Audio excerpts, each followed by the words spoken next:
This episode of the Buffalonian Podcast is brought to you by the CastSource Podcast Network, a podcast network built with and for entrepreneurs. We cover many genres, including sports, business, mental health, marketing, and entertainment, featuring podcasts such as Sports Bring People Together, Limitless, Saviors of the Metaverse, and The Athletic Mindset. Learn more at castsource.com/podcast. Now, without further ado, let's get into the Buffalonian Podcast. The Buffalo Bills overcome the 13 seconds and defeat the Kansas City Chiefs. The Buffalo Sabres season has begun with a 1-1 record. We'll be talking Would You Rather, some hot takes, trivia, and more. This is the Buffalonian Podcast. All right, let's go.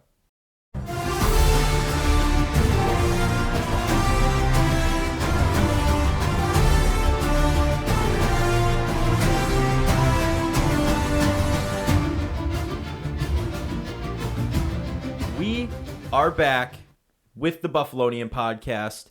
I'm Joe Cali, and I am joined by Dom Loss and Mike Marino, all three of us back for this week's episode. It's good to have everyone back in here. Looking forward to it. Lots of good things to talk about today, minus one Sabres game that kind of didn't go our way, but without further ado, let's get into some Bills talk. Patrick Mahomes threw an interception 13 seconds into his final drive. It's been reversed. The curse is reversed. How do we feel? Pretty good. Yeah? Happy to just get a win. Still gotta wait for that to happen in the playoffs. Exactly. The true revenge game. That is one thing. This is a regular season game. We did beat them in the regular season last year, so it is nothing new, nothing exciting. It's pretty much the same old for the Buffalo Bills, but, you know, just the way last season ended. At halftime, it was pretty reminiscent of that. Would you agree? 12 seconds left, and they went down and got a franchise record for Butker, didn't he? First game back, 62-yarder. Yeah, probably would have been good from like 70. That was a bomb. Yeah. That was really annoying, but it was just poor playing again. Really poor execution. I scribbed the kick that time, which was a positive. Look at that. Yep, they learned from their mistake, but it didn't help anything. Well, that would have taken out 4 seconds of clock. Well, the first play after that was they dumped it off to McKinnon, and he somehow was able to get out of bounds and get 20 yards. That was really poor. And then the next play is just kind of was a cheeky pass to Kelsey. So wasn't the Bills' best moment, but the defense stood tall mostly throughout the game and just kept the Chiefs in check long enough for the offense to get that one final drive. Yeah, I'd have to say the defense, I think, for me is I know we talk about who stepped up and whatnot. This is separate from that. I think what we've added on defense is a big difference in the game from last season to this season. I mean, just that final play, disguised as man coverage, but it was zone, and then it was half zone, half man. Yeah, half zone, half man, and then Von Miller rolls inside, gets the inside lane, forces Mahomes out. Milano's coming, and then Tied for second in the NFL with sacks with 6. Yeah. He was a half sack behind who was first. I don't remember the name. Highsmith. Yep. I mean, you can't argue with that. Alex Highsmith leads the NFL in sacks. Wait, is that's true? Highsmith? That's Steelers. Yeah, I believe he leads the league in sacks. No, that's probably right. That's insane. Speaking of Steelers, Trubisky had a good showing when he came back into the game against Brady and the Bucs. So. Yeah, made that win last week look a little bit better, but I think this was an important game for both teams to win. And happy that the Bills... I had to say this, though. The national media and Chiefs fans absolutely clowning on Bills fans for saying this is their Super Bowl is really hysterical. Oh yeah, I'm sorry. It's just like no, they're just mad. Like that's all you could say. You're mad. I just had to say to all these Chiefs fans, like, why do they feel the right that they can act like they're like the 3-time defending Super Bowl champs? They're not. Seriously, they've won one Super Bowl. They've won. You guys, okay, listen. They won one more than the Bills. Like, congrats. And you lost to a middle-aged dude having a midlife crisis that was losing. Like, come on. They like lost by. They have a 20-point Super Bowl loss 2 years ago, and they blew, I think, an 18-point deficit last year in the AFC Championship game at home. Like, where do they get like the audacity to talk all this smack? Because they think they're entitled. They think they're the best. And granted, they're a good team. There's no question about it. But I mean, firing on all cylinders was the Buffalo Bills that game, and that's we got that victory safe and sound. And granted, people are excited just because of the way last season ended. I don't see anyone acting like it's a Super Bowl. I mean, I hear everyone saying what Mike's saying. Just the regular season. We got to do it again in the postseason. We're going to see him again, and the whole team said that. We got to get this game in Orchard Park. Right. And Get out of this, I Arrowhead. think, will do that. This win right here. This would be big. Well, I think Jeremy White of WGR went on Kansas City radio, and the first question they asked him was, how's the parade going? And I think he responded very good of like, oh, I think this is an important game for the Bills so they can host this game. They see each other again in Buffalo. So I think it did matter for Buffalo, Yeah. in fact. And Yeah. it mattered for both teams. Both teams, What was that percentage stat you pulled out last week? You said if we won this, we had a 60-something% chance of getting the home. Well, see, now that the Bills have won, Bills now are 5-1, which is a game up on everyone in the AFC, and they are also up on all three division winners at the proper moment. Yeah. Because Tennessee, Baltimore, and Kansas City, they've all beaten.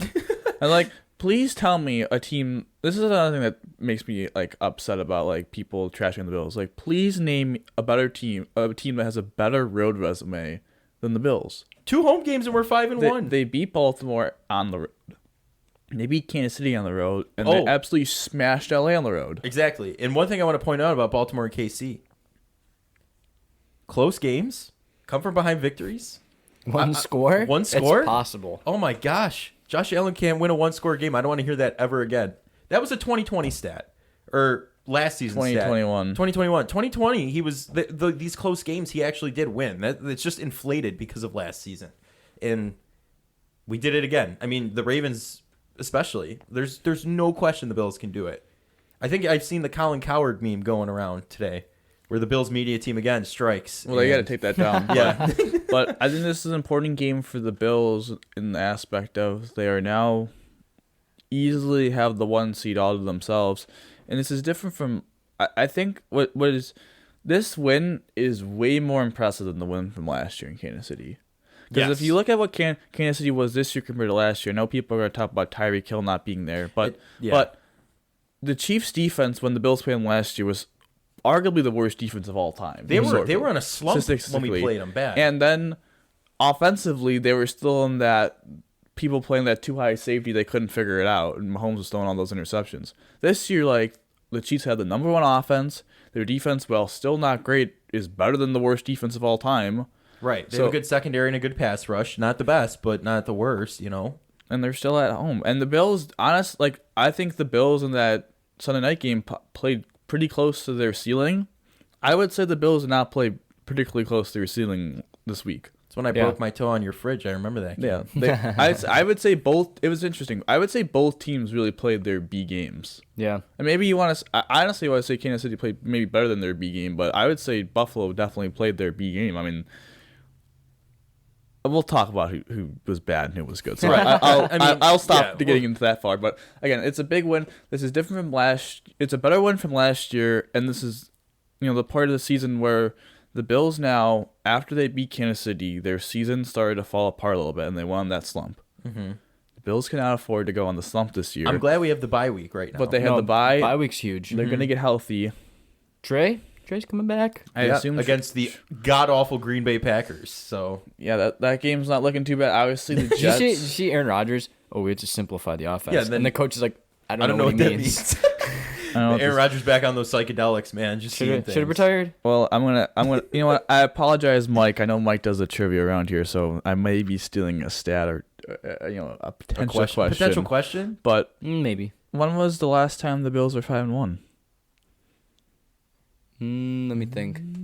This is weird. Mike and I are answering a trivia question. This has never happened. I have another before. one after this. I have 2 Let's lined see. up. We were 0-1. No, we were like 4-2 last year. Home game. I'm gonna say it was like a random year, like 2011 or something. Okay, Joe. I think Fitzy had a run. I would say Fitzmagic. Yeah, I would say probably 2010. 2019. Really? Josh Allen. Really? Mm. Then we dropped to what, 10-6? 10-6. They will start off 5-1. I gotta look up their schedule, who they beat, but they remember that was the year they started off 3-0 against the 2 New York teams, Cincinnati. Then they didn't get smoked by New England, but Josh threw 4 picks. Yeah, I want to say. Yeah, and then that was before he took that big step into his career into the Yeah, they beat Tennessee and then they beat Miami, and then I think they'll end up losing the next game to the Eagles to go to 5-2. Was that the year Micah Hyde had that great onside kick so return? My next question is: the Bills are 5-1. They have a potential to be 6-1. When's the last time they won 6-1? We going back to Fitzmagic era here? I'm gonna say it's probably the Super Bowl era. Mm-hmm. I'll say like 93. I'll say 90, 91. 93. Last year they went to the Super Bowl. They started off 7-1 actually. So it's definitely interesting. Obviously, last 2 years they started off 4-1, then lost their sixth game to Kansas City in 20, and then last year obviously the Monday nighter to the Titans. So it's just important for the Bills that they started off this again. If we're talking about our general thoughts, like we also had to discuss like the first 6 games of the year, 4, I would say, really hard road games, or decently hard road games. Didn't you see the Vikings were just in Miami, and they showed pictures of the sidelines, and how there's like a 30-degree difference in temperature? Yeah, it was like 85 for Miami, and then it was like 125 or something. Like it is insane. actually unsafe, I would say, for a lot of these players. I mean, you gotta give Miami credit. That's a pretty good advantage. I mean, it's a whole new level of the home field advantage. Did you see on the Vikings-Dolphins game, the celebration that the Vikings did in the end zone? Yeah. They pulled everyone out of the book. The gritty, they were doing CPR on someone. They did the waddle in front. I just absolutely disrespected Jalen Waddle. And then Mike Gesicki said he's retiring from doing the gritty. The long gritty. Oh, his gritty's bad. His gritty is bad. Mike Gesicki. That was the worst one. Mac Jones was I remember he did that Mike in the Pro Bowl Gesicki's last is pretty year. bad. Mike Gesicki's was terrible, but yours is getting better though, Dom. We used to compare you to Mike Gesicki. I know. I've improved slowly but surely. But again, I think anyone would take the Bills being 5-1 going to their bye, especially with the teams they've beaten. Mm-hmm. No disrespect to I don't give disrespect to Miami. Miami's 3-3, and they're just. I think they're the curse. They pooped. I think they could potentially maybe get back into the wild card race, but I find it hard for them to get back to beat Buffalo in the division. So I think the Bills in their schedule from Green Bay forward, I don't want to say it's not as difficult as the beginning of the season was. Mm-hmm. It's a lot more home games. No, we were tested early this year. Yeah, and then we got all these injuries and we're still 5-1. Yeah. You know what? I would agree with the fact of I think their first 6 games are considerably harder, but I would say the second half of their schedule is a little bit harder than I think a lot of us anticipated it being. Mm-hmm. Just because the AFC East is looking pretty good right now. Just because the Patriots aren't as bad as we all thought they would be. They're at least decent. The Jets are decent. The Jets, though, I'd say credit to them, but Zach Wilson was really bad on Sunday. Breece Hall is their saving grace right now, the ground game. I think that's their biggest thing the defense is their saving grace. Because I give credit to Robert Saleh there. Robert Saleh has done a good job, but they're a little mixed. You think Flacco comes back in at some point? No. Flacco is really bad. What about Mike White? No. I should have been the number 1 overall pick. No. Zach Wilson's been very good when he's clean. I saw a stat where he's like 4-23 of like 5 picks through 3 games when he's pressured. So that's gonna be big for the Bills we'll talk about that obviously when they play them. But they're playing the Bengals later too. And Minnesota's at least I don't think Minnesota's 5-1 good, but they're a solid team. So they have some solid games, but again, the only team, if we're really looking at it from the Bills' perspective, the Chargers and the Bengals are the only 2 teams. I mean, the Chiefs, I think, had the best. Do we play the Chargers in the regular season? The Chiefs have the best chance of catching the Bills, even though that they're down a game. Mm-hmm. But I'd say the Bengals probably have the second best odds because they're 3-3 and they play the Bills down the road. But the Bengals' end of season stretch is terrible. But they could wrap up a lot of wins. And then the Chargers are only a game back technically of the Bills, but the Bills beat the Chiefs and the Chargers haven't. That's a common opponent. So, I mean, looking at the Chiefs' schedule, Chiefs have a tough schedule. It's not easy, but it's not as daunting as it was. It's a little bit different. It's not as daunting as it was because next week. Daunting. Thank you. Gauntleting. See, look where I would be without you, Mike. If you weren't here like last week, I would just have kept saying that word. What a nice guy. But the Niners obviously are banged up. The Rams haven't played really up to their potential. Well, honestly, both teams from the Super Bowl are kind of in a slump. Yeah, then they play the Bengals as well. They play the Chargers again. They play the Raiders again, and then the Broncos. Now I want to pose a question to both of you before we move on to analyzing more of the Bills-Chiefs game. What do you think? Like, the Eagles are 6-0, right? Mm-hmm. But they've played the Detroit Lions, the Washington Commanders, the Minnesota Vikings, Cooper Rush Dallas Cowboys, and who else? I don't even. You can't know. talk trash about the Cooper Rush Dallas Cowboys. Cooper You Rush picked them to was win. I know I for a picked while. them to win, and I also picked the Giants But and the Jets. But this is what I'll say. I think the Eagles are a good team, but I do get a vibe of like I get a smell the of fraudulence Cardinals, from them a little the Steelers. I think they're a better team than both of those teams, but like I don't think they're gonna be at the end of the season this juggernaut no team. I That's, think like, it's to the be most feared. NFC Let's put a. veil of. I think they're a good team. Confusion. I picked them to win the NFC East, and You did. Good for did. you. yeah, and I think they're a good team, but I think they are gonna slide. I don't think they're Super Bowl bound. I will say this. I think maybe NFC Championship. I will say this. Whatever their odds are currently to get the most wins, have the best record in the NFL, I'd be hitting that.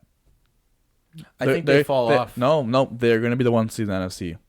Look at where everyone else is. Look at their schedule. Their schedule is cake walk.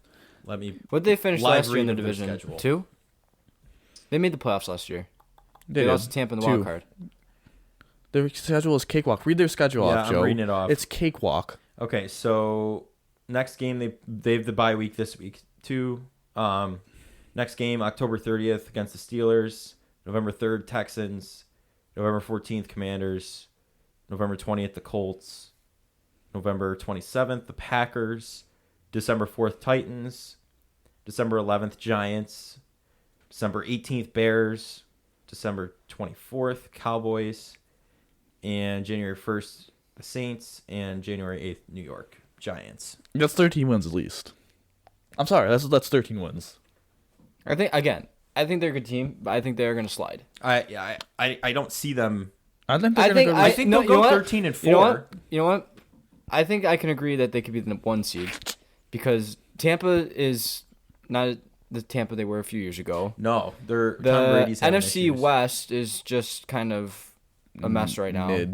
Mid.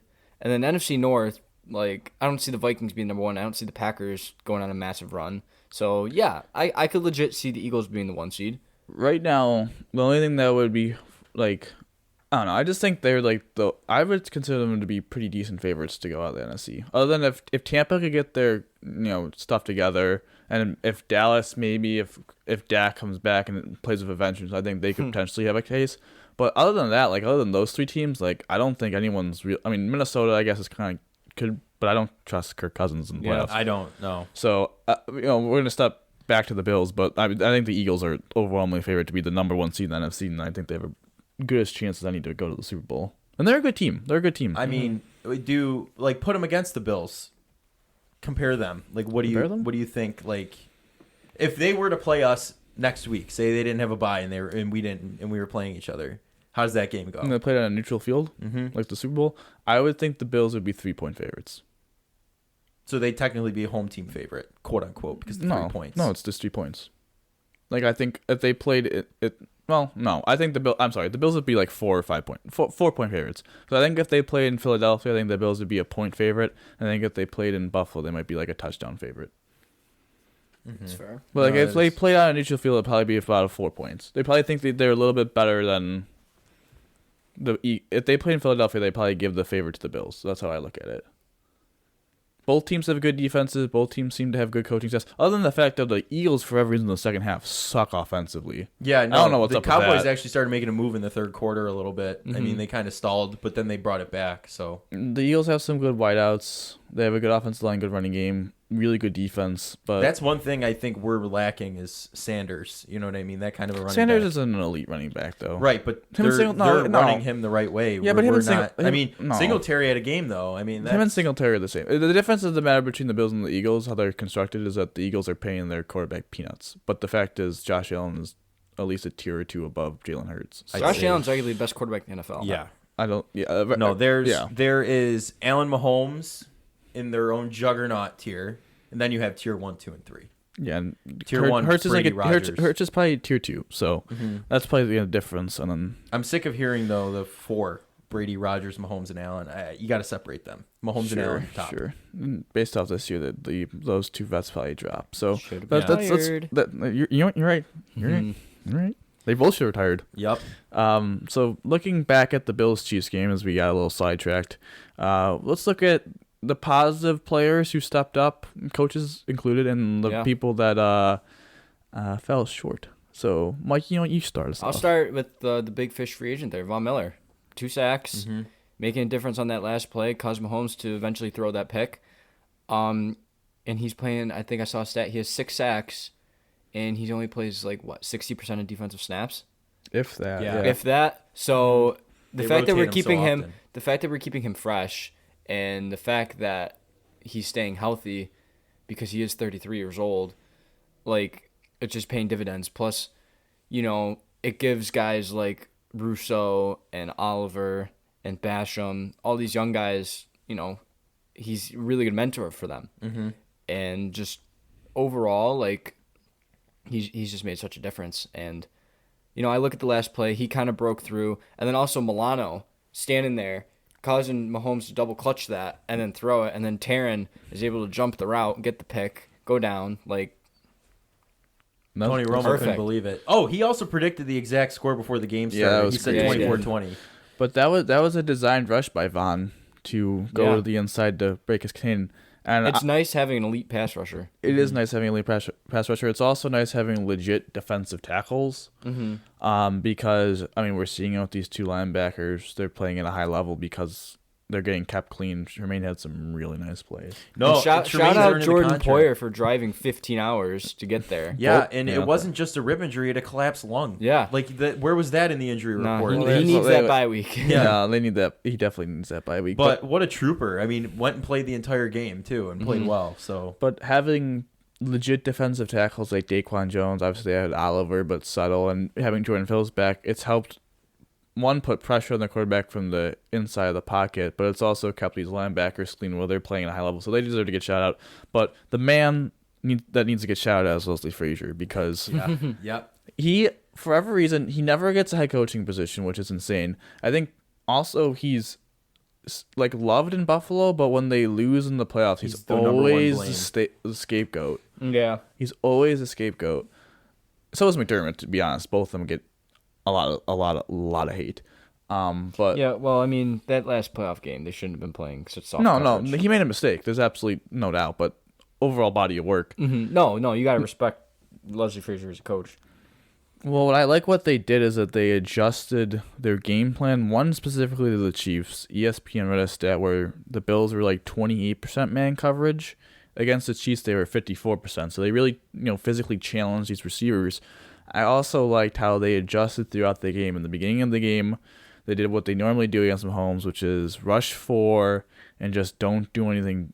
Well, if you're be really disciplined for rushes, they're not blitzing or anything. Try and contain. Obviously, they got the interception out of it because they were able to contain him and boogie progression, and it was a really nice play by Elam. But then the touchdown to Juju, first off, terrible tackling, but 3 guys. But it's 3rd and 10, and they just kind of you see everyone kind of just standing, keeping their lane closed, and Mahomes was able to stay in there for 7 seconds, and then throw it to Juju, which would have at least been the first down if it wasn't even with the bad tackling. But I like that they adjusted to having a 3-man rush, and they said, "You 3 rushers."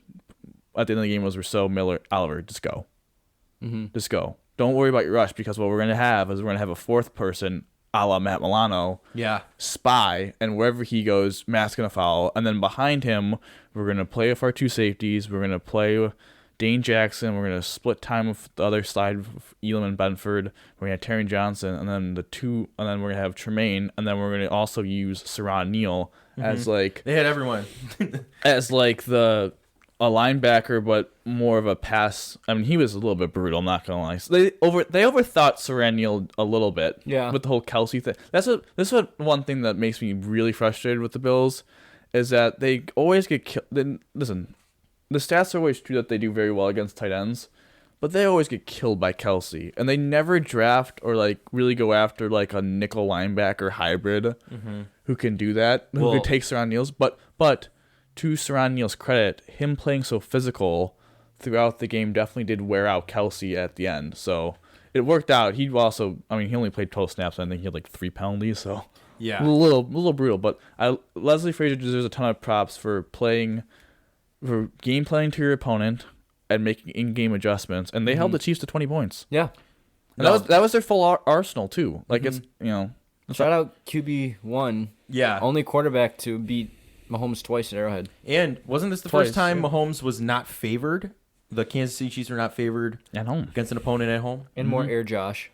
Yeah. That's icing on the cake. Well, obviously, if you switch it to the offensive side of the ball, obviously the defense played a great game offensively. I think Knox finally. They need to involve. Yeah, great for Dawson Knox to get that game-winning touchdown. Yeah, that was awesome. But they do need. I think there's.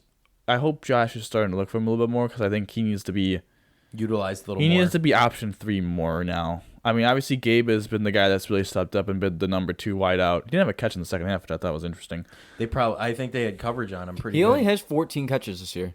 Yeah, so he has like almost 400 yards. Yeah, that's kind of insane. Just probably. He had a Randy Moss stat line in the first half 2 weeks ago against the Steelers. Yeah. The only thing I hope with Gabe is that he becomes a little bit more of a overall route tree receiver and he could do some of the other stuff. But they use him very well. Obviously, Diggs is. He's their guy. That's wide receiver number 1. They did a good job moving him around, but it's like that third option needs to be more dependable. And Knox hasn't yet had a drop this year. You know, we talk about Dawson drops in the past. He hasn't dropped a pass. So Dawson drops was pretty. He was there like that 2020 season, 2019 season. It wasn't until last season where he really, in my opinion, popped off. I just hope he gets more opportunities because I think we're going to talk in a second, but I won't talk about it right now. But, you know, Joe, before we talk about who was bad, who do you think you stepped up offensively? Obviously, Josh did, Diggs, those guys. Easy answers: Josh, Diggs, Davis, Knox, game-winning touchdown. Defense, I would definitely say Leslie Frazier. He ran that defense like it was a well-oiled machine. It was fantastic to watch. My guy, I'm going to turn my mic volume down here a little bit, just preemptively. You're welcome, listeners. Motor in! Turn it back up. Devin Singletary averaged about 10 yards per carry. That's not true. Yeah, in the first half. I don't think he had a 10-yard. No, he didn't. Yeah, he. Let's pull. Listen, I think he had the final total for him was 17 carries for 85 yards, and I think he had like 12 carries for 80 yards at the end of the first half. Let's fact check. Which would not be 8 yards per carry, but it would be pretty darn good.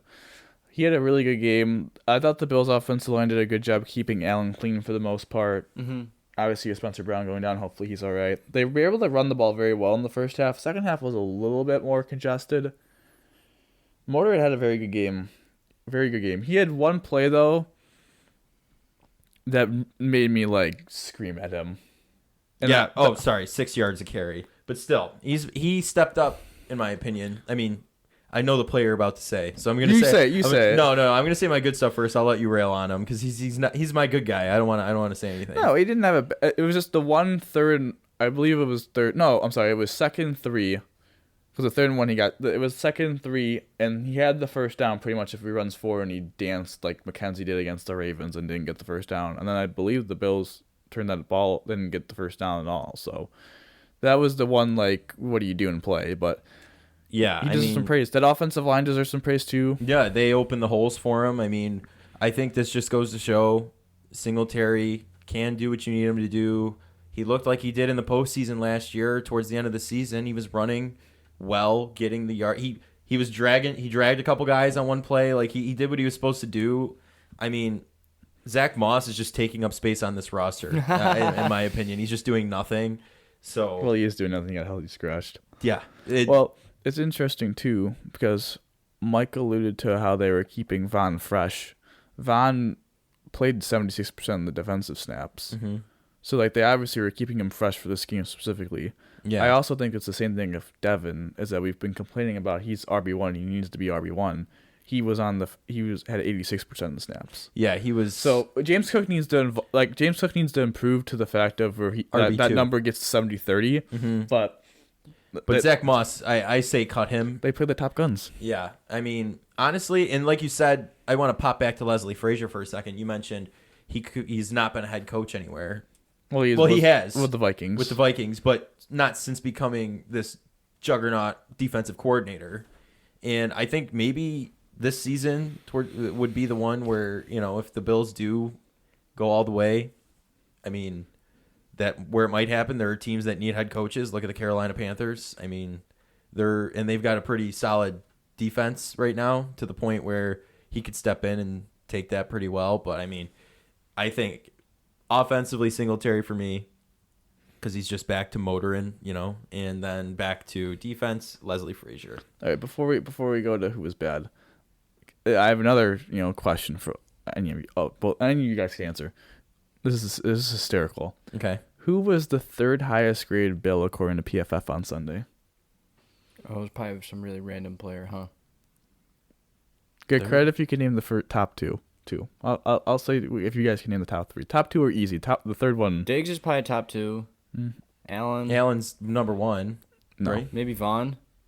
So, Diggs was 1. Allen was 2. Who was 3? Vaughn was number 1 defensively. But so offensive player. I'm gonna say like a Mitch Morse or something. Okay. Deion Dawkins. Deion Dawkins was 5th offensively. Mitch Morris was 6th offensively. The third overall. Questenberry. No, he gave the sack. Well, Tommy Sweeney. Yes. I knew it. He caught. He did do some receiving. So he caught one ball. No, it's completely stupid. Like what the? It makes no sense. How is Dawson Knox not the third? Let's put it this way. Sweeney actually has, to his credit, the last 2 games has been really good at blocking. So I think that has like majority to do with it. But the fact that he was the highest grade, Vaughn was only a 77.5, which I think is hysterical. But getting to Tommy Sweeney up there, I can't believe that right now. Get to the people who were bad. Obviously, Saran Neal didn't play well. Okay, wait. I want to do an exercise. But that's kind of what was kind of expected. And expect them to be great. So for offense here, I want to 3, 2, 1 in each. Let's all say it at the same time. See if we match up. Oh God. Okay. Wait, one second. I gotta think of like my guy. I already know my guy. Oh, I'm sorry. I know. Right. I do know. 3, 2, 1. Isaiah McKenzie. Yeah. I don't know why I forgot. I tuned him out. Oh my God. That was just from that first, didn't turn around quick enough to get the quick pass, the shuttle pass. So I will partially defend him on this one. It seems to me that the play was to either hand the ball off to him or Josh run straight ahead. So what seemed to have happened is Josh read that if he handed the ball off to him, the outside defender was going to tackle him. So Josh pulled the ball. Then there's another defender so he drew 2. So then all of a sudden McKenzie was open. That's why he pitched it. But that was an ad-lib play. McKenzie just wasn't ready for it.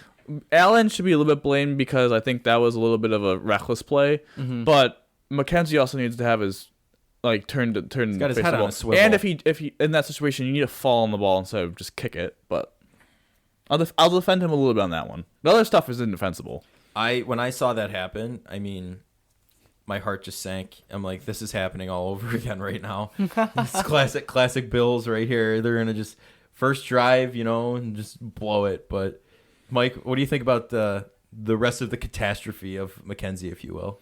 I mean, I don't know.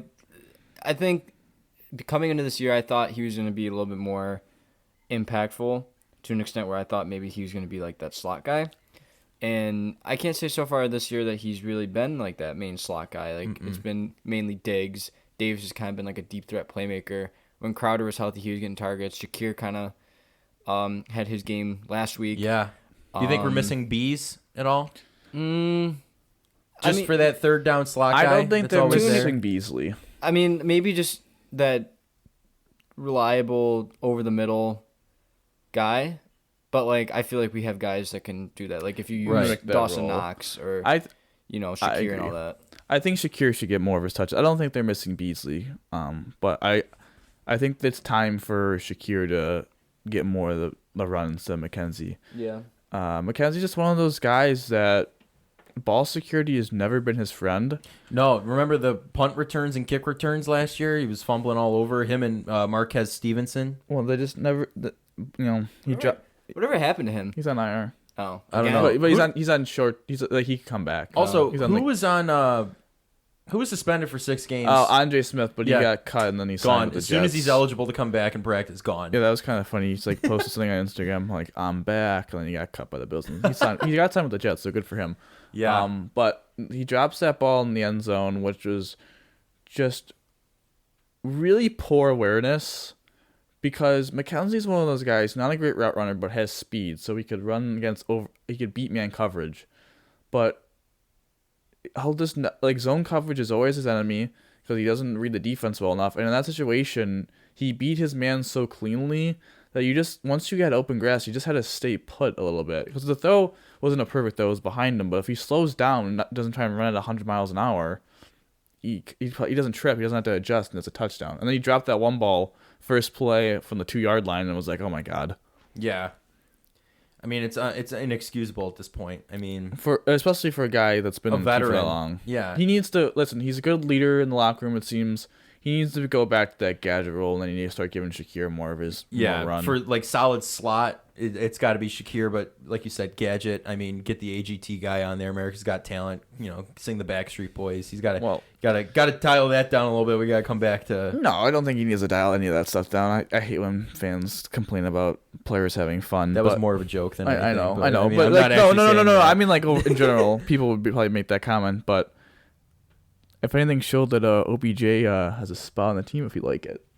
Well, that's what I'm wondering here. I mean, for the postseason, do we acquire OBJ on a short incentive-based contract just to?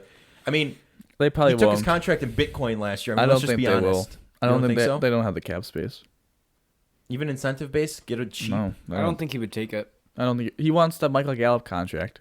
The 5-year, $70 million contract that the Cowboys gave to Gallup after he teared his ACL. I think didn't he tear his ACL in week 18? He's like towards the end of the year. I thought it was mid-year. Could you see anything? He's back now. He's back. Did you see any movement happening to bring him, or do they just keep it the same and not? I think they're just going to keep it the same and not bring it on. If he takes a cheap deal, yeah, but I don't think he will.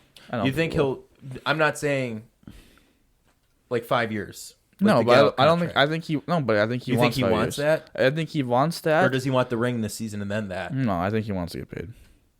See, I think he'd take the ring this season and with Von Miller. Maybe. I mean, maybe at the end of the day he will, but right now I don't think. What number does he wear? Because 13's taken, 3's taken. Who's 3? DeMar Hamlin. Oh, you're right. Who had a good game as well. He had an alright game. He had a couple brutal missed tackles. Yeah, but still overall, I'm talking. Not overall. He had some bad moments. He was solid.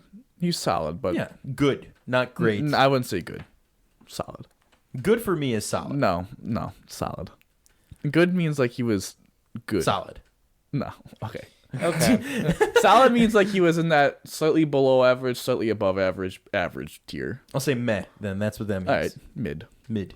But fine, Joe. Let's do the defensive player exercise then. Let's with the counting down to 3 and all of us shouting a name. But I think it's gonna be interesting who we pick defensively. Who was bad? Who pooped the bed? Who pooped the bed? Okay. I got to think of someone. I think I think everyone's gonna be shocked by mine. Shocked. Okay. Ready? Who pooped the bed? I'm trying to think. I don't. Oh man. 3, 2, 1. Taron Johnson. Oh my God, you guys are so lame. I don't know. I wasn't gonna pick anyone on defense. This is what I say. No one pooped the bed, but Taron, minus that pick, was pretty mid the whole game. I mean, yeah, he didn't really get a lot of action. He was pretty poor. He gave up a couple receptions, had a couple missed tackles. He really wasn't having that great of a game. But credit to him, he made the play when it mattered. So I think who was bad, I think that's like a little bit unfair. Quote unquote, yeah. I think he had, for Taron Johnson's statue, I think he had like a below average game, but he made the biggest play when it mattered, so credit to him. Yeah, I don't know. I didn't know where to think when we were talking bad, but I can see that for sure. I mean, bad's too out of a word. I would just say who was not the best, and I don't think he had his best below game. Average. Below average. He had a below average game. Yeah. I also think Milano had a couple splash plays, but he had a couple of moments that he was a little lost in coverage, but he had a very good game as well. Same thing Evans. Yeah. I mean, but now, do you think anyone, I mean, just in general, the Allen Mahomes compared to Brady Manning all the time, like, Mahomes is, what's the record now? Yeah, moving on to talking about Allen Mahomes. Exciting. Yeah, I mean, what's the record for what? With like matchups now for them in general. 3-2 in favor of Mahomes. Right. So it's not catastrophically different here anymore. No, and Mike made the good point of Allen is the first quarterback to beat Mahomes twice in Arrowhead. Yeah. It's now just going to come down to Allen's got to beat Mahomes in the playoffs. Well, just think. Then it's 3-3. Pretty even ground for me, if you ask. I mean, but then again, like we talked last week, just you and I, on paper, until Allen does those things, there's always going to be this debate. Well, Super Bowl MVP, ring on his finger. It is interesting, though. I want to hear what Mike has to say, but it is interesting to think that really in 1 year, Allen can really make a lot of ground if he wins the Super Bowl and wins the MVP and beats Mahomes in the playoffs. Like if he does those three things, like it's pretty much like if he's not right there, it is him. The only thing I will say is that even if he does all three of those things, I think there's no doubt he's won. But legacy-wise, he would still be behind Mahomes probably because Mahomes beat him twice in the playoffs, and Allen would have only beaten him once. Yeah. Right. I mean, I eventually hope we're not the Peyton Manning side of this story, and we end up being the Tom Brady end of it. But I think as of right now, people are still saying it's going to be that way. Well, I mean, Manning still won 2 Super Bowls. Right, but then Brady won. I don't care if 6 or 7, however many. I'll say this though, like. Still Hall of Fame quarterback. Still Hall of Fame quarterback. Still won 2 championships. Like I would take a Peyton Manning career from Allen, if we're gonna be completely honest about it. But Allen, Mahomes, I think, are separating themselves from Manning and. No, they're Brady. better. I mean, I get the comparison. I think they're more entertaining and have more talent. I don't know better quote unquote. I Different think styles. They're Those modern. They're Brady the and modern quarterback. Yeah, it's a different era. Those two are statues. Yes. Allen and Mahomes are a lot more athletic. They can quarterback back do a lot then, more. Yeah, exactly. Quarterback back then was a pocket passer. It wasn't running around hurtling over people or doing anything magician-like where you're flipping passes right across the line of scrimmage at the goal line. Yeah, well, the difference between this quarterback rivalry is that when Brady and Manning were playing each other, the most electric quarterback in the NFL was Michael Vick. Yeah. Or Don McMahon, if you want to think of another one. Not the most winningest quarterbacks in the NFL. Yeah, but they were the most electric. You could argue that Allen and Mahomes are the most electric. Now, obviously, Lamar has a case to be said, but just if we're talking about overall passing and running, I think these are the top 2. Mm-hmm. And Brady and Manning weren't that. They were great players, they had great teams, but they weren't at the entertainment level of Mahomes and Allen. No, we're just getting started. Exactly. It's gonna be a long bout between these two. So. With that, that's going to be the end of our Buffalo Bills talk for this episode of the Buffalonian Podcast. And we'll be right back with some Sabres talk right after this. This edition of the Buffalonian Podcast is brought to you by the Cast Source Podcast Network, a podcast network built with and for entrepreneurs, featuring shows such as Sports Bring People Together. Listen to entrepreneurial conversations with those in sports. Could be players, agents, and so on. And who knows where the conversation will take you, but sports got us together in the first place. Find this show wherever you listen to podcasts or simply visit sportseplus.com. And now let's get back to the show. All right, we're back with the Buffalonian Podcast, rolling into the Sabres topic here. We'll start with, we had a few extensions. I think we had a GMK extension that was probably already mentioned, but we got a Granato extension, and, I might have bias here. He's probably my favorite player on the team right now. A Matthias Samuelsson extension. Yep. I mean, overall, what are you guys thinking of these extensions here? I'm all for it. I think what they have going right now is great. Granted, they're 1-1, but 2 games out of 82. Yeah. Yeah. You want to hear my quick side point? I did correctly predict that they'd be 1-1. You did. I will say that. Thank you. But I have them going 50, 28, and 4 on the season. You going think to this the team's winning Cup. 50 games? You think this team's winning 50 games? I think so. I think the Granato effect is happening here. I didn't even. I think this team's lucky to win 40 games. I think I said 84 points. So I thought about I mean 84 wins. Yeah, I was like, whoa, not even possible. We're counting playoffs. I was like, that's. But I mean, I'm all for it. I think Granato needs to stick around for the long haul. So does Kevin Adams. So I mean, it's cool to see how they've been working together. And I mean, we'll talk about this, but game against the Panthers, they hung in there against one of the number 1 teams in the NHL last season. So I mean, yeah, I think we'll talk about that. But I think Granato's contract extension is definitely warranted and earned. I'm not fully set on him being the definitive coach of the future. I think he has to work on a couple of his own flaws, but definitely helped this team grow and provide stability to that position in the organization. The Samuelson contract, I think, is it's another real big gamble. 7 years, $30 million, about $4.2 million. Yeah, just over 4.2 a year. I think it's like 4.28. I want to say so. It's an interesting contract. I don't care. Okay, I don't care about the fact that he has never scored a goal in the NHL. I think he's not that type of defenseman. I think that's dumb. That's a dumb thing to say. But the fact is, so I mean, if you count the 2 games he's played, he's now only played 56 games. So it's definitely an interesting move. But I think if he continues to grow and continue to be a top 4 D-man, you gotta wonder how much he would have got if he became an RFA. Mm-hmm. And also how much, discounts could potentially be having a long-term deal done before the year before he's an RFA. So they're definitely looking at it as the fact of trying to get a long-term discount. Yeah. Yeah, well, I mean, here's the thing. This is what I'll say. He's only played 56 games, but I think from what he's shown, he's more of that defensive defenseman. Mm-hmm. He's big, lengthy. He's a compliment to Dahlin. He is. He allows Dahlin to make the plays, push up. Samuelson can stay back. And I think they're relying on them having chemistry for the long haul. And I think, like you said, it's kind of been a small sample size, but it has been there. And with the NHL salary cap expected to skyrocket in the next 3 to 4 years, prices of everybody's going to go up. Yeah. So I think Adams is like, well, let's just take a risk at this guy, get him at 4, which it's high, but if the cap's going up, it's gonna be a manageable price, especially if he's a top pairing defenseman for 7 years. It's a very good price to have him at. Right. I think it's an interesting price given his defense. Him having a defensive defenseman skill set. It does matter. It does come into question how much they are truly saving. Mm-hmm. Because the defenseman for the Devils, Jonas, I'm not going to say his last. Siegenthaler. He signed a 5-year, $3.4 million contract, and I think he's actually more proven than Samuelson, and is truly an elite defensive defenseman. He's 25. Samuelson's a little younger.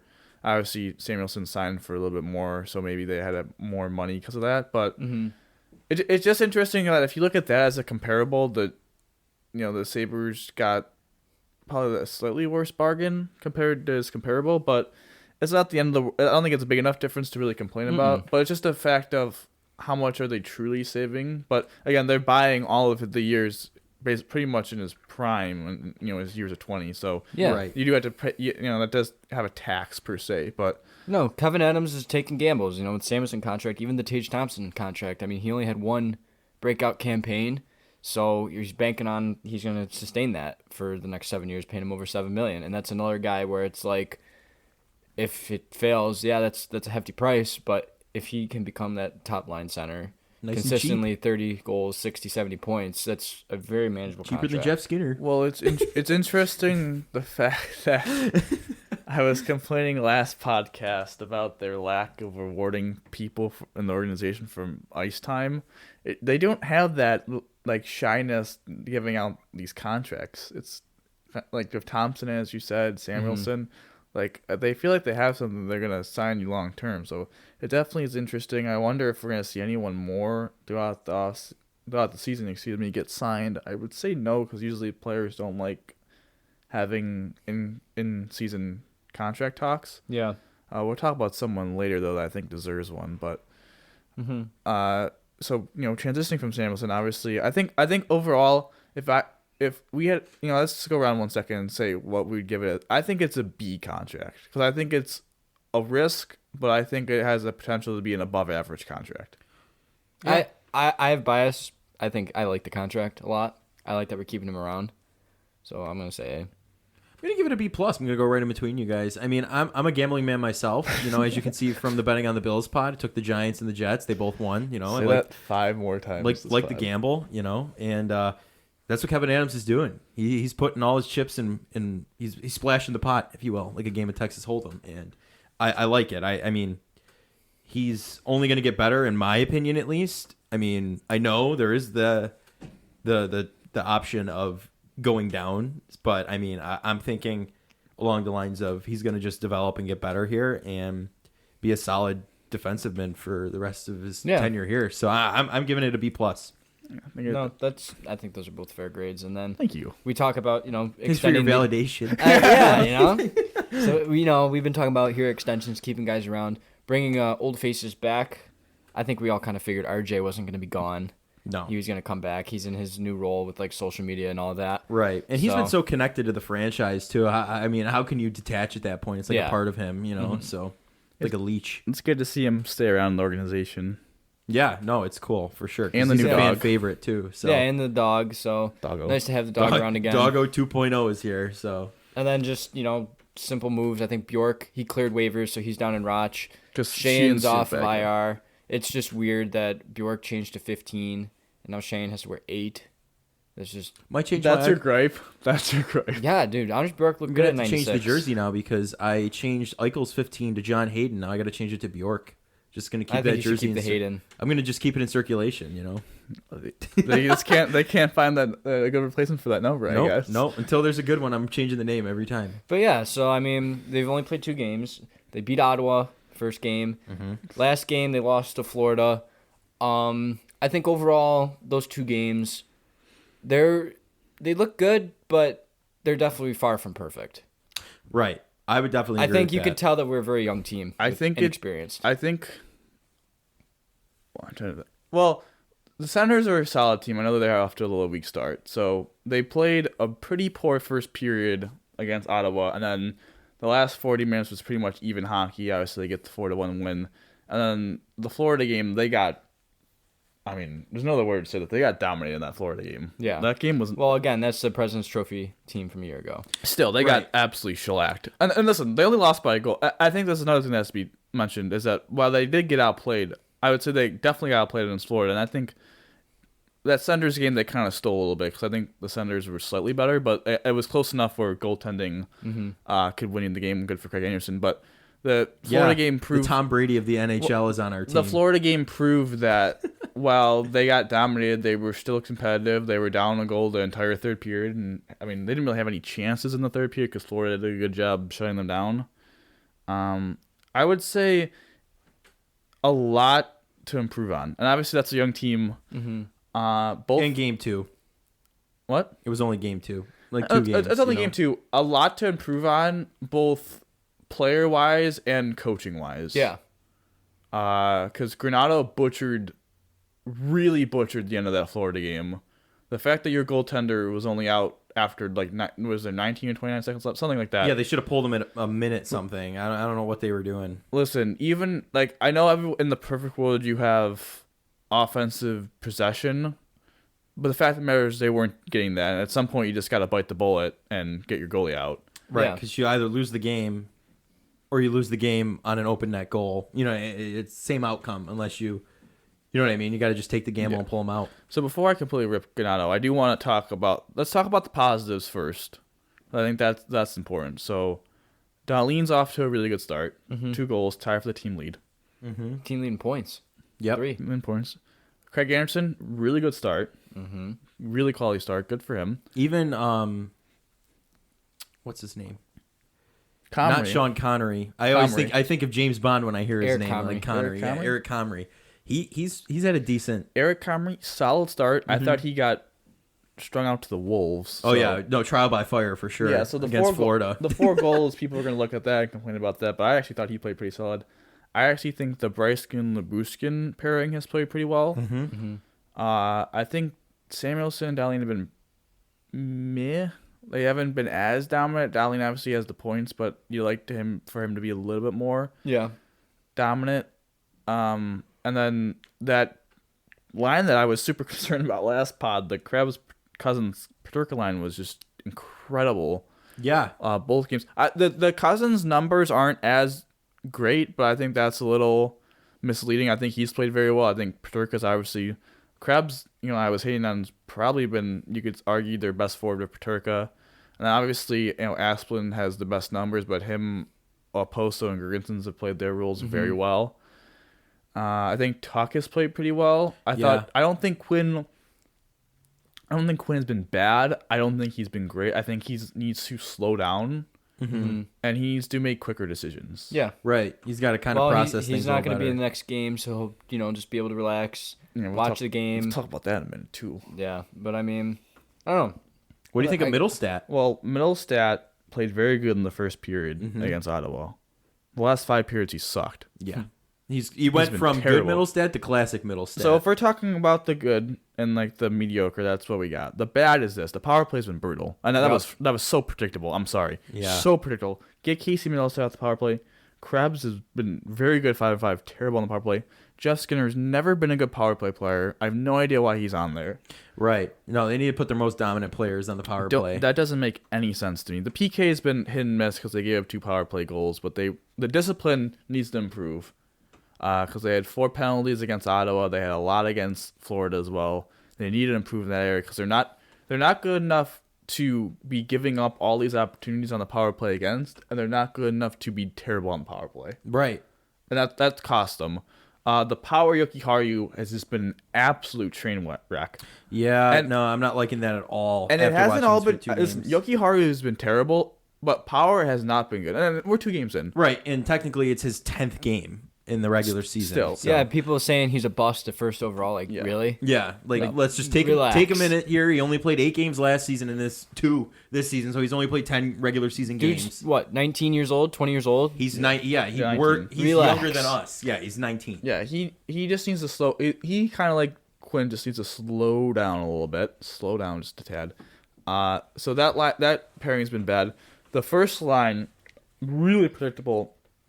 That could have been bad, and it is bad because they're not producing any offense, and when you're that bad defensively, and then Middlestat, I talked about. So I think what needs to improve is that we got to see a little bit of changes in these lines. We're going to talk about the changes in lines for a second. What I'm just going to say has been incredibly frustrating for me these 2 games is the Sabres did a good job of providing opportunities for Quinn Paterka to have spots in the team. Right.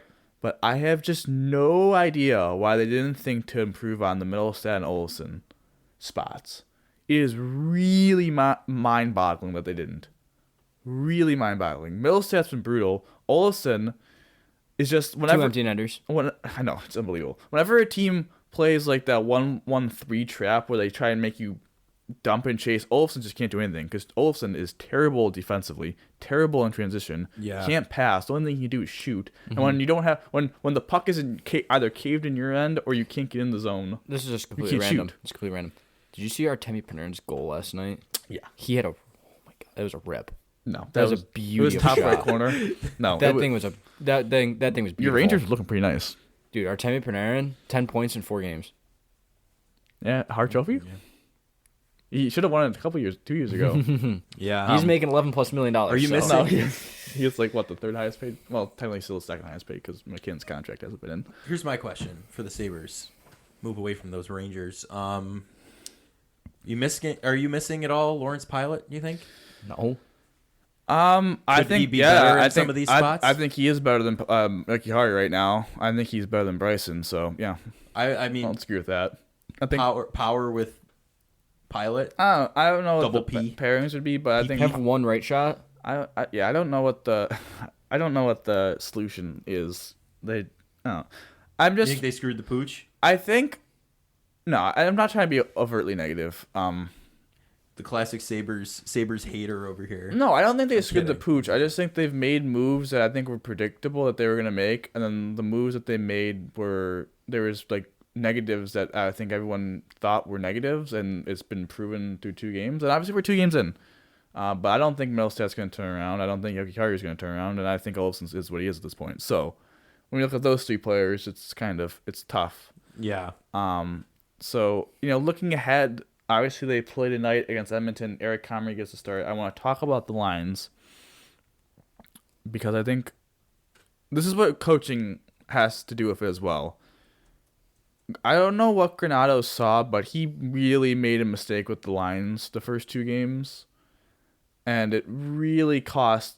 I mean, they're lucky to get a win. They didn't play well, and he changed it up a little bit at the end of that Florida game, but it was brutal. And I think the idea of taking Tuch off the line and giving him to a struggling center like Middlestat is not a bad idea, But when you don't improve the Olofsson spot, where you have an actual top 6 forward that can help out, is where you get screwed. Because then Olofsson's a guy where it's like, where do you put him in the lineup? So now they're putting Asplund with Middlestat and Olofsson. This is where I've talked about my guy that needs an extension. My man Asplund needs to get extended. Mm-hmm. I agree. Because what they're literally telling everyone can see is that Middlestat and Olofsson need a babysitter. And they need someone that's like, hey, make these guys play all right. And they're just tossing this man out there. Mm-hmm. And then I think it's an interesting Cousins and Hastroza played well together. Last year, obviously, Peterka's played very well. It's interesting that they broke up Krebs from that line. But then having Krebs with, Girgensons and Oposo, I think is solid. You get good defenders, good defensive players, plus also guys that are good on the boards where Krebs struggles. So Krebs can kind of just be kind of in the middle of the ice and make passes. And then obviously putting Tuck back with Skinner and Thompson. Hopefully that helps that line. I think it will. I mean, I like the first line. It's very, it's your most dominant guys, quote unquote, so. Yeah. I mean, I honestly, I 100% agree with you. Asplund needs to be extended. Like, there's no question about it. They threw, when you said babysitter, it made me flashback. These two are like Jack from The Incredibles with that babysitter. They need someone there to keep him in check. You know what I mean? Mm-hmm. Like, throwing out that old Pixar knowledge, but I mean, it was bad. It's been rough the past couple weeks. You know what I mean? Like, just the way the lines were, and I think this is better. I think this is a start. I think you got to just kind of wait it out and see how people play and go from there, I think that's a start, and I think it's interesting that they're healthy scratching Quinn, but I think they're just it's a learning experience for him. Development. I think if I was the head coach, my final lines would be I would put Asplund back to center, and I would put Quinn for Middlestat, and just do what you did in the opening lines, not play Middlestat. That's what I said. That's do or die. That's what I've been saying, and he's dying. He's dying right now. If you look at it, I think Hinostroza is better than Middlestat. So. I hate to say that, but I definitely agree with you. He deserves to be playing over him, but, I mean, we'll see, man. Like, I doubt they do it because, God forbid, they love Casey Middlestat.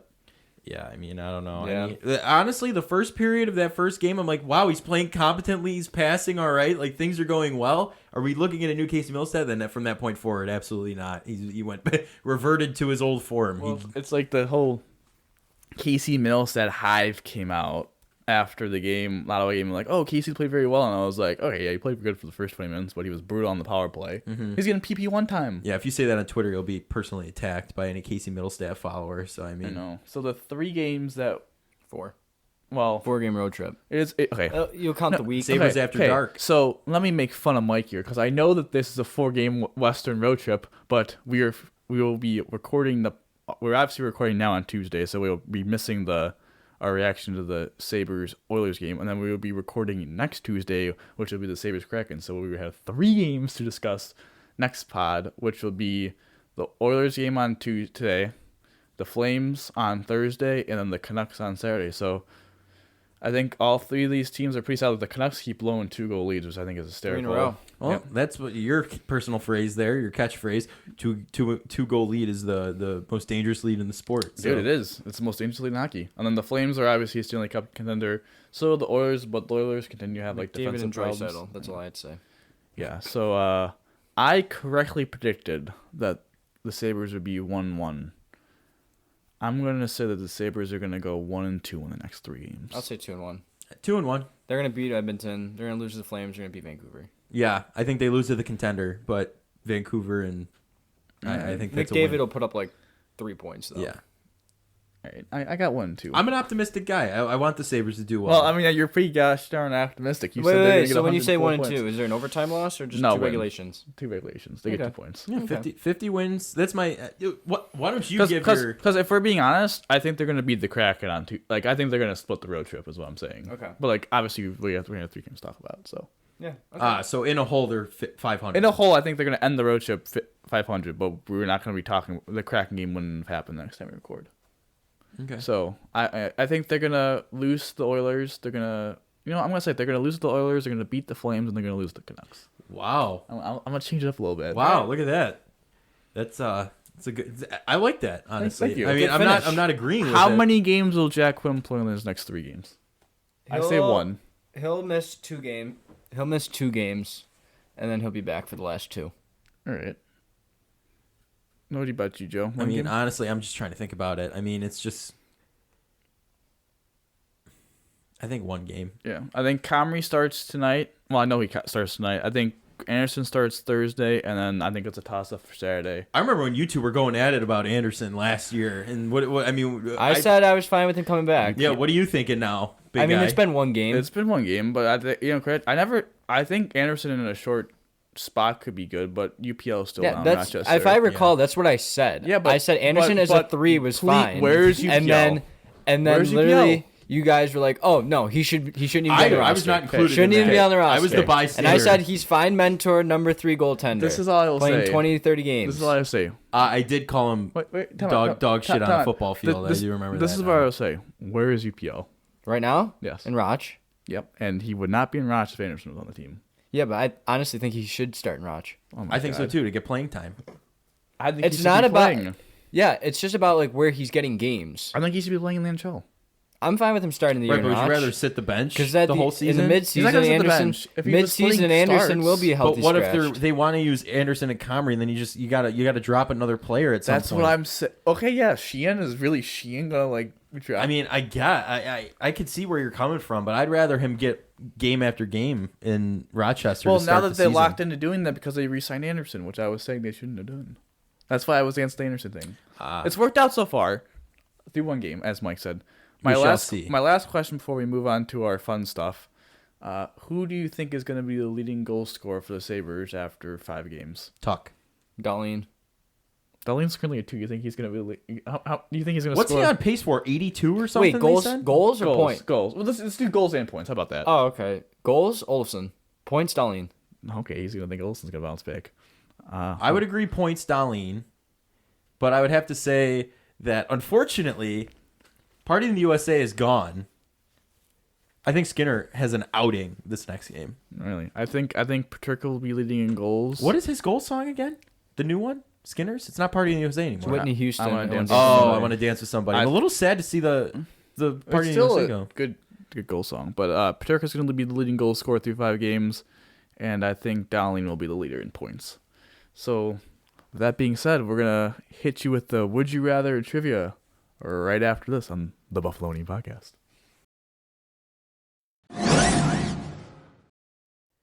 This edition of the Buffalonian Podcast is brought to you by the Cast Source Podcast Network, a podcast network built with and for entrepreneurs, featuring shows such as Sports Bring People Together. Listen to entrepreneurial conversations with those in sports, could be players, agents, and so on. And who knows where the conversation will take you, but sports got us together in the first place. Find this show wherever you listen to podcasts, or simply visit sportseplus.com. And now, let's get back to the show. All right. Buffalonian Podcast, we're back here. Would you rather? We're going to get right into it. Would you rather be a great player with a tarnished legacy or a mid player who is kind of forgotten? Like Barry Bonds is like a great player, but he has a tarnished legacy because he used Peds. Mm-hmm. And then A-Rod? Not Rogers, but like A-Rod. Yeah, like great, like steroids. Barry Bonds, steroids, all that. I guess you could say like Pete Rose, even like Antonio Brown. See, I wouldn't or want like a mid player who like, if like he played for your team, you'd remember him, but like nationally wise, see, do I get to pick what why my legacy is tarnished? No. It just gets tarnished. I'm not about that. I'd rather be a mid player playing for the Bills with a great fan base, and everyone in Buffalo remembers me for what I did. That's all. I mean, it's like a guy like Kyle Orton. Like, who talks about Kyle Orton other than when he came in to play for the Bills? Like, you know what I mean? That was a good one. Yeah. If I would be able to control my tarnished legacy, I would say that one. But what would it be? Injury prone. See, that's not a tarnished. That's not tarnished legacy. Yeah, it is. No, Antonio Brown's CMC is showing his genitalia to kids in a pool. That's a tarnished legacy. But CMC's legacy is getting tarnished by everyone calling him injury prone and all that stuff. But then again, you can argue he's just a mid player that He's not. CMC's not mid. That's what I'm saying. His legacy is getting tarnished because everyone calls him injury prone. Like, tarnished legacy by like a scandal. Is that what you're? Yeah, like scandals. Yeah, not like by cheating, injury. Yeah, all that kind of stuff. like, I mean, you like Antonio off the field issues. Yeah, like Antonio Brown's abuse, a perfect example of that. That kind of stuff. Yeah, flashing children in a pool. Okay, it's easily mid. Like, I'm easily saying it's mid player, but I'm saying if I can control it, if we would consider injury prone to be a tarnished legacy a little bit, I would say that one. Oh, 100%. But I know scandal, what you're saying. Like, absolutely not. No, yeah, I know. Okay. Yeah, no, I agree. So we're rolling into trivia. Right in trivia. These ones might be a little difficult. Okay. Oh God. So remember he said that the first week, and then neither of us actually. There were a couple that actually so were the Buffalo Bills. They've had a lot of players on their roster all time. Obviously, they've hit every letter of the alphabet. Oh God. So I'm thinking, players with the last name that started with a Z. How many have there been? We're gonna go impossible mode. Oh my gosh. What? I'm gonna just throw a number out here right now to give us a baseline. 15. Dude, what? That's so high. No. Too high. I would have been like 5. We're under. No, we're under 15. Let's start with this. No, baseline. you had your guess. We're not doing this anymore. Okay, I'll start with the baseline of 5. 5? You guys pretty close. 4. Okay, see that's not okay. Wait, I'm trying to even think of like Who it was? No, I'm trying to think who the last like player that. Justin Zimmer was the last. Oh, you're talking about like one. last name. Yes. Oh, I was thinking like first name. Zay Jones. Yeah. No, that's what I was thinking. Yeah, no, I'm being No. serious. That's what I was Last thinking. name. Starting Oh. with Z. I'm surprised it's 4 then. I thought Justin Zimmer, Connie Zelnick, Dusty Ziegler. So you would have and gone Rich higher if you Zecker. thought it was last name too. Is that what you just said? I would have about like 8 if it was last name. That's I why feel I like thought. it'd be higher if it's the first name. No. What? Yeah. It's, Zach. You're right. oh, You're yeah, right. Yeah. Okay. You're right. This is a smart guy. Yeah. Goofy. Hey, listen, I was one off. All right. Oh my god. Sabres question. It doesn't matter the logic how I got there. I got there. Exactly. Sabres question. How many goalies in Sabres franchise history have more than 100 wins? Just a number. All right, time out. Let's think this through. We can't do this Yes, we now. can. He Yes, we wants us can. to do separately. No, because he just wants to guess over and over. Because that is Yeah, lame. you get one guess Yeah. each. Okay. Okay. All right. All right. Okay. So now we're putting our heads together. Okay. Hasek, Mm-hmm. Ryan Miller are 2. Can't forget about Tom Wait, Brady time in out, the NHL right now. Time out. What? Time out. Craig Anderson. Stop. No, No, with- okay, I'm kidding. Okay. We got 2. Okay. I think Baran got there, so that's 3. Mm-hmm. Tom Barrasso, I think, got there. Don Edwards. I'm gonna go. I'm gonna say my guess. 6. I'll go 5. It was 6. No, who was the 6th person I forgot? Bob Savi. Okay, okay. Did I get 5 of the 6 at least? Yeah, no, you're All right. right, so Miller, At least you got the Hasek, names, Edwards, okay? Baran, Brasso, Savi. what years did Savi play? Do you know? Oh, goodness. You gotta look that. I have no idea who that. I'm being serious. I have no idea who that That was is. definitely probably in the 70s and 80s. Let's see. He played with the Sabres from 1976 till 1985. Yeah. Okay. Would never have got that one. Let's see, that was a good logic. What would your guess have been if we didn't set that one down? Probably like 8. Like I would have said. You probably would have gone a little higher. a little higher. Yeah. So, last question. In the spirit of the NHL being back, I wanted to ask an NHL question again. The National Hockey League. So, obviously, we all know the original 6 teams. Well, I don't know if Joe knows the original. Do you want me to 16. label the original Yeah. Label 6? the original 6. Montreal yeah. Canadiens, Toronto Maple Leafs, New York Rangers, Boston Bruins, Chicago Blackhawks, Detroit Red Wings. Okay. The original 6 teams. That's all locked now. I locked down. So, in my head. of the original 6, which one has the least amount of all-time wins? All-time wins? Yes. Definitely not the Canadians. Can you label them one more time for me? Oh, yeah, I got them. Definitely not the Canadians. Because the Canadians have like 20 some Stanley Cups. Not the Rangers. Yeah, I went to the Rangers. Detroit probably no, because Detroit had that 25-year stretch where they were dominant. Yeah. So I would assume that they wouldn't. It's between. So it's Chicago, Detroit, and Toronto. I'm gonna go. I'm sorry, Chicago, No, you said New Detroit was York, good. and Boston. Excuse me. So it's Chicago. Boston was really mid for a really long time. So was Chicago. Chicago didn't win a Stanley Cup. Like they had a 50-year drought. I feel like the the answer like he's trying to bait us in Toronto because we hate Toronto. If you're working together, you get one answer. But I'm gonna say Chicago. Do you have an answer? Yeah, I'll hop on that with him. It is Chicago. Oh my god! No, because I was gonna say Maple Leafs. Like the as a most single is answer. Montreal. The second I believe was Toronto. Yeah, I just hating the Maple Leafs I was know, gonna that's sway what- the question. Yeah. So I was like, I couldn't devise. Chicago is the least. The Flyers had the most wins of a non-original 6 team. Were they higher than any of the original 6 teams? Mm-mm. The original they're 6 were the 7. top 6. Flyers are 7. Sabres? Who's were 11. 5? Who's 5? Rangers. Oh, Sabres were 11. You know who's at the bottom? Seattle. Well, there was actually 39. Actually 39 teams. How many teams? 39. Oh, I believe it was the Wanderers. The Wanderers. I was gonna say the San Diego Seals. California Golden Seals? Okay, well, California Golden I was Seals. close. With their white skates? Yeah, no. They had the California Golden Bears too. Craig Morton played for them in college. Sorry, it was a little football stat there. Craig Morton, I mean, he went on to win the Super Bowl with Denver, like Super Bowl 5, and then with the Cowboys, Super Bowl Denver 7. definitely did not win Super Bowl 5. Yeah, they didn't, dude. Denver They didn't won Super Bowl like 30. Yeah, Denver didn't start winning the Super Bowls when they went back to back in the late 90s, my guy. They lost Super to Dallas. Bowl 5 was probably like They lost. Miami. Wasn't that their perfect season? Wasn't that no? Dallas beat the Colts beat Dallas in the last second Super field Bowl goal. 5. What was Super Bowl 5? Let's see. Super Bowl 5. Super Bowl 5 was Oh, definitely okay. the Colts beating the Cowboys. Wasn't So that Super Bowl 4? So the Jets won in Super Bowl 3? No, Super Bowl 4 was the Chiefs over the. okay, so wait, Vikings, isn't it? Craig Morton led the Cowboys to a victory in Super Bowl 5 and the Broncos to victory in Super Bowl 12, I believe. XII. Super Bowl, The Broncos did not win Super Bowl 12. Super Bowl 5 was the Colts over the Cowboys 16-13 So what on was a the game-winning Dolphins? field Super Bowl goal. 6? Must have been. Yeah. Yes, because the Colts beat the Cowboys in What Super Bowl 5. Super Bowl is it this year? 56? Yes. Okay, so yeah, there is 72 Yeah. is the Dolphins, so Super Bowl 6. What Okay. is XII in Roman numerals? 12. 21. Or no, 12. I said 12 Yeah. earlier. 21 is... Did he? Okay, so he played with the Broncos in Super Bowl 12. They did not win, though. Yeah, they lost. They probably lost to Dallas. Yes. Yeah, okay. Yeah, sidetrack, but Yes, a trivia. little sidetrack at the end. A little more Sidetrack. trivia. Before we end, obviously, as listeners, you could tell we did not do the rundown. Oh, yeah. We are RIP. Rest in peace. Thinking Rundown.